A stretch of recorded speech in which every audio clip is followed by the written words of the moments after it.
குட்டீஸ் சுட்டீஸ், praise the Lord. எல்லாரும் கர்த்தருக்குள்ள சந்தோஷமா இருக்கீங்களா?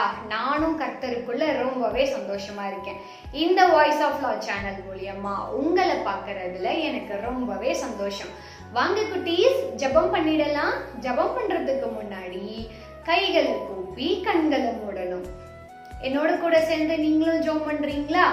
அன்புள்ள இயேசப்பா, இந்த நாளை கொடுத்ததுக்காக உங்களுக்கு நன்றி. இந்த நாளில நாங்க கற்றுக்கொள்ள போகிற ஒவ்வொரு காரியத்தையும் உங்க கரத்துல ஒப்பு கொடுக்கிறோம். நாங்க இந்த நாளில என்ன கற்றுக்கொள்ளுகிறோமோ அது எங்களுடைய வாழ்க்கையில நாங்க செயல்படுத்த எங்களுக்கு உதவி செய்யுங்க. நாங்க கற்றுக்கொள்ளுகிற காரியங்கள் எதுவுமே மறந்து போகாம எல்லாமே எங்களுடைய ஞாபகத்துல இருந்து நாங்க வளர்ந்தாலும் சொல்லி கொடுக்கிற ஒவ்வொரு காரியங்களையும் நாங்க கடைபிடித்து இயேசுவுக்காக வாழ எங்களை அர்ப்பணிக்கிறோம். ஆண்டவராக இயேசு கிறிஸ்துவின் நாமத்தில் ஜெபிக்கிறோம் பிதாவே, ஆமேன். இன்று நாம் கற்றுக்கொள்ள போகிற காரியம் ஆவியின் கனிகள். நமக்கு நிறைய ஃப்ரூட்ஸ் பத்தி தெரியும். நிறைய ஃப்ரூட்ஸ் சாப்பிட்டா நம்ம உடம்பு ரொம்ப எனர்ஜெட்டிக்கா இருக்கும்ன்றது நல்லாவே தெரியும். நம்மளுடைய வேதத்திலையும் 9 வகையான கனிகள் இருக்கு. அதாவது 9 டைப்ஸ் ஆஃப் ஃப்ரூட்ஸ் இருக்கு. அது என்னென்னு பார்க்கலாமா? கலாத்தியர் எழுதின புஸ்தகம் 5ஆம் அதிகாரம் 22ஆம் வசனமும் 23ஆம் வசனமும்.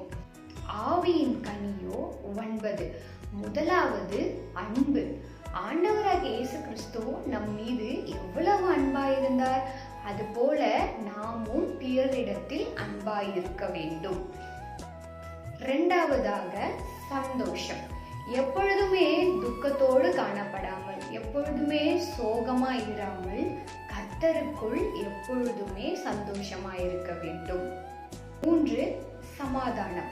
எப்பொழுதுமே ஒருவருக்கொருவர் சண்டை பண்ணாமல் யாவரோடும் சமாதானமாய் இருக்க வேண்டும்.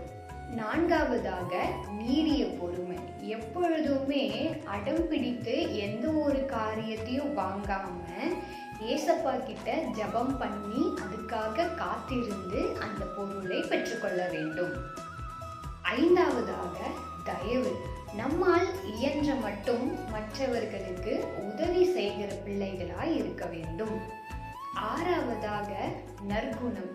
எப்பொழுதும் நல்ல பழக்கம் உடையவர்களாய் இருக்க வேண்டும். 7வதாக விசுவாசம். ஆண்டவராக இயேசு கிறிஸ்துவின் மேல விசுவாசம் உள்ளவர்களாய் இருக்க வேண்டும்.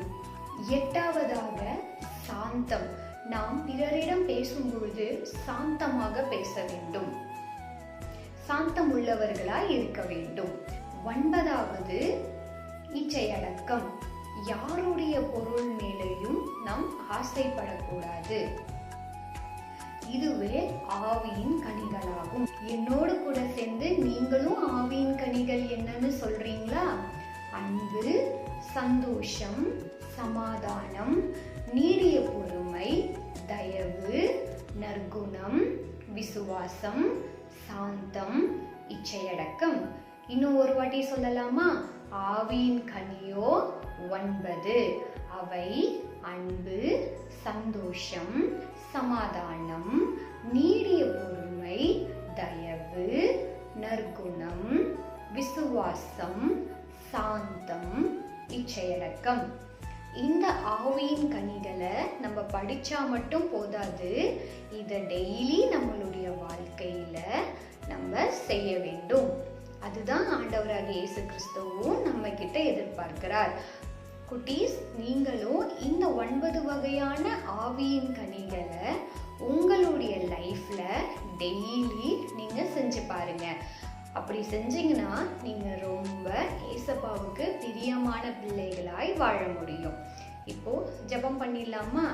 ஜெபம் பண்றதுக்கு முன்னாடி கண்களை மூடி கைகளை கூப்பி, அன்புள்ள இயேசப்பா, இந்த நாளில நாங்க ஆவியின் கனிகள் 9 பற்றி படித்தோம். நீங்க எப்படி அன்பா இருந்தீங்க, நீங்க எப்படி சமாதானமா இருந்தீங்க, நீங்க எப்படி சந்தோஷமா இருந்தீங்க, நீங்க எப்படி நீடிய பொறுமையா எல்லா விஷயத்திலையும் இருந்தீங்க.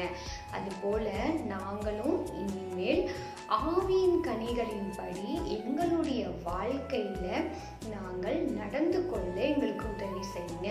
உங்களுக்கு பிரியமான பிள்ளைகளாய் வளர எங்களுக்கு கிருபையும் அனுக்கிரகத்தையும் தாங்க.